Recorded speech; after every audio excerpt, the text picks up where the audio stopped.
अगर आप इन 5 स्टेप को अच्छे से फॉलो कर लेते हैं तो कोई भी एग्जाम हो, चाहे यूपीएससी हो, चाहे सीडीएस हो, बड़ी से बड़ी एग्जाम हो, सीरियसली अगर इन तरीकों को फॉलो कर लिया तो आप एसएससी की, बैंक की, रेलवे की, जो भी एग्जाम की आप तैयारी कर रहे हो, इस बार फाइनल सिलेक्शन ले ही लेंगे। Jai Hind everyone, this is Bhagyashree. Hopefully all are doing very well. आप में से काफ़ी सारे स्टूडेंट ऐसे हैं जो 2025 में किसी भी सरकारी नौकरी की तैयारी कर रहे हैं, चाहे वह एसएससी की एग्ज़ाम की तैयारी हो या फिर रेलवे की एग्ज़ाम हो या फिर बैंक की एग्ज़ाम हो। और आज की इस वीडियो में हम कवर करने वाले हैं कि 2025 में अगर हमें सरकारी नौकरी लेना है तो कौन से 5 स्टेप को हम फॉलो करें ताकि इस साल सरकारी नौकरी वाले इस सपने को हम पूरा करें और अपने पेरेंट्स को एक प्राउड मोमेंट फील करवाएं। So let's get started. तो इस वीडियो में मैं आपको कम्प्लीटली बात करने वाली हूँ वो 5 स्टेप जिसको अगर आप फॉलो करेंगे तो इस बार 2025 में आप सरकारी नौकरी ले लेंगे। क्योंकि देखो 2025 में जैसे एसएससी ने अपना कैलेंडर रिलीज़ करा था उसके बारे में ऑलरेडी मैंने आपको अपडेट दे दी। बहुत सारी वैकेंसीज एसएससी ने इस बार रिलीज़ करी हैं। तो किसी भी एग्ज़ाम में अगर आपको फाइनल सिलेक्शन लेना है तो भाई साहब सीरियसली इन स्टेप को फॉलो करोगे ना, डैम श्योर आपका इस बार सिलेक्शन हो ही जाएगा। और अगर आपने सीरियसली इन स्टेप को फॉलो किया और जिस दिन आपका सिलेक्शन हो जाएगा आप कमेंट में ज़रूर लिख के जाएंगे कि हाँ मैम मैंने आपकी ये स्ट्रेटजी फॉलो की थी और मेरा इस बार फाइनल सिलेक्शन हो गया। तो इन 5 स्टेप को स्टार्ट करने से पहले अगर आप चैनल पर नए हैं तो सबसे पहले जाके चैनल को सब्सक्राइब कर लीजिए, क्योंकि यही हमारे मोटिवेशन का एक स्रोत है। अगर आप चैनल को सब्सक्राइब करते हैं, लाइक करते हैं और अपने कमेंट करते हैं तो उसी से मैं ड्यूटी से जो टाइम मिलता है उसको निकाल के वीडियोस बनाती हूँ और मुझे लगता है कि हाँ काफ़ी अच्छा है अगर मैं एक अच्छा आउटपुट आपको यहाँ पर दे रही हूँ। The first step is first of all you have to know your syllabus. अगर आप एसएससी की या बैंक की, रेलवे की, किसी भी एग्ज़ाम की तैयारी कर रहे हैं आपको ये जानना ज़रूरी है कि मेरी एग्ज़ाम का सिलेबस क्या है। देखो आपको अपने सिलेबस को चैप्टर वाइज, टाइप वाइज और वेटेज वाइज करना है। यानी कि मान लीजिए आपकी एग्ज़ाम में 4 सब्जेक्ट होते हैं, मैथ, रीजनिंग, इंग्लिश या जीके। ये मैं नॉर्मल एसएससी की किसी भी एग्ज़ाम की बात कर रही हूँ। तो आपको क्या करना है, हर एक सब्जेक्ट के सारे टॉपिक को लिख लेना है और जहाँ भी आप अपनी स्टडी करते हैं, मान लीजिए आप अपने स्टडी रूम में पढ़ते हैं, कुछ लोग अपनी जो बेड पे ही पढ़ लेते हैं, तो जहाँ आप पढ़ते हैं बिल्कुल उसके माथे पे चिपका के रखो। मतलब आपको अपनी स्टडी टेबल के बिल्कुल यहाँ पे चिपका के रखना है कि हर एक सब्जेक्ट में ये मेरे टॉपिक है और इतना इतना इनका वेटेज रहने वाला है। अब जैसे आप अपना सिलेबस जान लेते हैं तो आपका पहली प्रायोरिटी होती है अपने सिलेबस को कंप्लीट करना। आपको ये देखना है कि आपके एग्ज़ाम कब है। इन बचे हुए दिनों में मुझे सबसे पहले अपना सिलेबस कंप्लीट करना है, उसका रिवीजन भी करना है और मॉक भी देना है। तो भाई साहब उस हिसाब से आपको अपना सिलेबस करने की ज़रूरत होती है। और एग्ज़ाम से पहले एटलीस्ट आपको 3 बार अपने सिलेबस को कर लेना है। 3 बार भी नहीं होता तो 2 बार तो कर ही लीजिए। पहली बार आप रफ अपने सिलेबस को पढ़ेंगे और सेकेंड बार आप उसका रिविज़न करेंगे। तो जब आप साइड में अपनी स्टडी टेबल के यहाँ लगा देंगे कि भाई मेरा मैथ में ये टॉपिक है, रीजनिंग में ये टॉपिक है, जीके में और इंग्लिश में ये टॉपिक है, तो जैसे जैसे आप अपना टॉपिक करते जाए उस पर टिक लगाते जाइए कि भाई हाँ मेरा इतना इतना पोर्शन यहाँ पर कंप्लीट हो गया, कवर हो गया। और सिलेबस में हमेशा आपको ये ध्यान देना है कि किस टॉपिक का कितना वेटेज है। देखो अगर आप वेटेज वाइज पढ़ोगे ना तो बहुत अच्छा आउटपुट आपको यहाँ पर मिलेगा। कई बार क्या होता है कि हम किसी ऐसे टॉपिक को पढ़ लेते हैं जिसका वेटेज कम होता है। इससे क्या होता है, टाइम कम होने की वजह से जिस टॉपिक का वेटेज ज़्यादा है वो छूट जाता है। ऐसा आपको नहीं करना है और आपके हर एक टॉपिक को एटलीस्ट एक बार आपको सरसरी निगाह से देखना ही है, ठीक है। And the second one is you have to solve PYQ। अब PYQ आप 2 तरीके से अटेम्प्ट कर सकते हैं।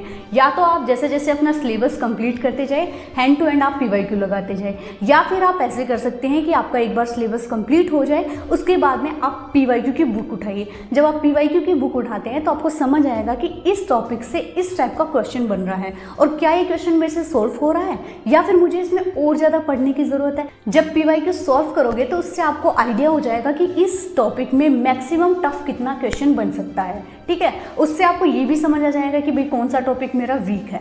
तो आपको PYQ लास्ट 3 इयर्स तो करने ही करने हैं। बाकी अगर आपके पास टाइम कम है तो जस्ट अभी जो एग्ज़ाम हुई यानी लेटेस्ट आपकी कोई एग्ज़ाम हो रखी है, जिस भी एग्ज़ाम की आप तैयारी कर रहे हैं उसकी PYQ अच्छे से करके चले जाए। 1 बार नहीं, 2 बार नहीं, 3 बार कर लीजिए। तो उससे आपको बढ़िया एकदम मस्त आइडिया हो जाएगा कि मेरे एग्ज़ाम में क्या पूछा जा रहा है, क्या पढ़ लिया और कितना पढ़ना ज़रूरी है। The third one is you have to attempt seriously mock test. Mock test जब भी आप अटेम्प्ट करें उसके पीछे ऐसे नहीं है कि भाई आज आप पढ़ने बैठे कल को आप मॉक टेस्ट अटेम्प्ट कर लें, नहीं। एटलीस्ट आपका सिलेबस 60% जब हो जाए उसके बाद आपको अपना मॉक टेस्ट देना है, ठीक है। मान लीजिए आज के 4 महीने बाद आपकी एग्ज़ाम है, तो स्टार्टिंग के 3 महीने में आपका मेनली फोकस होना चाहिए कि आप मैक्सिमम अपना सिलेबस कवर कर पाए, उसके साथ ही साथ PYQ आप देख लें। अब जो लास्ट 1 मंथ बचा हुआ है उसमें आपको अपने रिवीजन के साथ साथ मॉक टेस्ट देने की ज़रूरत होती है, ठीक है।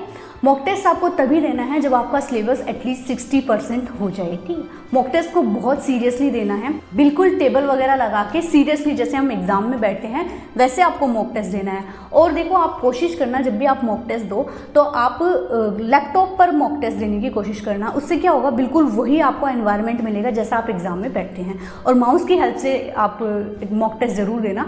और देखो, एक बात मैं आपको बताती हूँ, यहाँ पर तो आप माउस की हेल्प लेंगे, इसमें स्क्रॉल बटन होगा, बट एग्जाम में क्या होता है, बहुत ज़्यादा इरिटेटिंग होता है।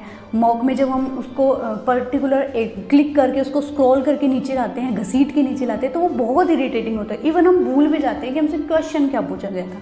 तो मॉक टेस्ट को उसी हिसाब से अटेम्प्ट करना है जैसे हम एग्जाम में बैठ रहे हैं, ठीक है। और एक मैं इसमें आपको बता देती हूँ कि कुछ लोग मुझे कमेंट में ये कहते हैं कि मैम हमारे मॉक में नंबर इंक्रीज़ नहीं हो रहे हैं। तो देखो, मॉक में नंबर इंक्रीज़ नहीं होने के पीछे मेनली एक ही रीज़न होता है। अगर मॉक में कंटिन्यूस आपके सेम नंबर आ रहे हैं या फिर आपके नंबर बढ़ नहीं रहे हैं, तो उसके पीछे मेनली 3 रीज़न हैं। First of all, incomplete syllabus. अगर आपका सिलेबस इनकम्प्लीट नहीं है देन मॉक में आपके नंबर नहीं इंक्रीज होंगे। And the second one is concept आपके अनक्लियर है, कंसेप्ट आपके क्लियर नहीं है।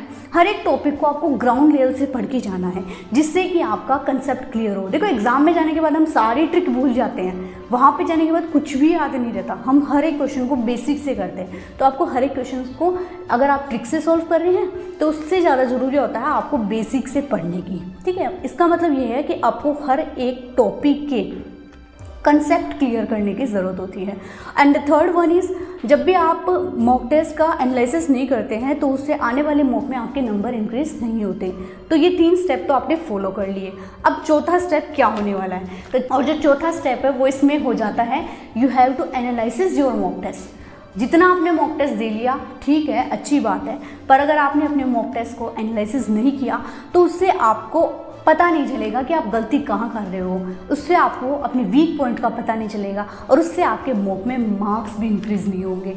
अगर आपने एनालिसिस नहीं किया तो सेम ही नंबर बार बार आते जाएंगे। मान लीजिए आपके 200 में से एक, मैं बता देती हूँ, नॉर्मली एक क्राइटेरिया होता है, अगर कोई एग्जाम 200 में से है तो एक पीक पॉइंट जहाँ के स्टूडेंट के नंबर नहीं बढ़ते, 120 से लेकर 130 का जो क्राइटेरिया है ना, इस 130 को तोड़ने में टाइम लग जाता है।